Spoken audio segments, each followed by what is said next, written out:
നിങ്ങൾ ദുഃഖിക്കുമ്പോൾ, ദുഃഖത്തിലാവുമ്പോൾ എന്താ ഉള്ളത്? എനർജി ലോ എനർജിയാണ്. അസൂയ ലോ എനർജിയാണ്. വെറുപ്പ് ലോ എനർജിയാണ്. പക ലോ എനർജിയാണ്. കുറ്റബോധം ലോ എനർജിയാണ്. ഈ അവസ്ഥയിലൊക്കെ നിൽക്കുമ്പോൾ, നിങ്ങൾ ലോ എനർജിയിൽ നിൽക്കുമ്പോൾ നിങ്ങളുടെ ലൈഫിൽ എന്ത് സംഭവിക്കില്ല? ഹയർ എനർജിക്ക് സംഭവിക്കുന്ന കാര്യങ്ങളൊന്നും സംഭവിക്കില്ല. അതിനെല്ലാത്തിനും തടസ്സമായിട്ട് ഈ ലോവർ എനർജി ഫീലിംഗ് വരും. നിങ്ങൾ എന്ത് ഫീലിംഗിലാണ്? നിങ്ങളുടെ state of awareness, state of mind, state of feeling എന്താണ്? നിങ്ങൾ എന്താ ഫീൽ ചെയ്യുന്നത് എപ്പോഴും?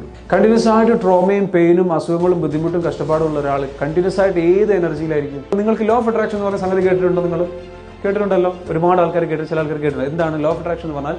ആകർഷണ നിയമം. ആകർഷണ നിയമം പറയുന്ന പ്രകാരം എന്താണ്? നമ്മൾ എന്ത് എനർജിയാണോ പുറത്തേക്ക് വിടുന്നത്, ആ എനർജിക്ക് മാച്ച് ആവുന്ന കാര്യങ്ങൾ നമ്മുടെ ലൈഫിലേക്ക് വന്നുകൊണ്ടിരിക്കും. നിങ്ങൾ ഹയർ എനർജി പുറത്തേക്ക് വിട്ടു കഴിഞ്ഞാൽ ഹയർ എനർജിയുള്ള വ്യക്തികളെ നിങ്ങൾ അട്രാക്ട് ചെയ്യും. ഹയർ എനർജിയുള്ള അവസരങ്ങൾ നിങ്ങൾക്ക് വരും. ഹയർ എനർജിയുള്ള അതിന് മാച്ച് ആവുന്ന സംഗതികൾ എന്തൊക്കെയാണ്? നല്ല സമ്പത്ത് ഹയർ എനർജിയാണ്. പോസിറ്റീവായ കാര്യമാണോ? നല്ല സമ്പത്ത്. യെസ്, സമ്പത്ത് ഹയർ എനർജിയാണ്. നല്ല ആരോഗ്യാവസ്ഥ ഹയർ എനർജിയുള്ള സാധനമാണ്. അത് നമ്മളിലേക്ക് വരും, അത് നമുക്ക് ലഭിക്കും.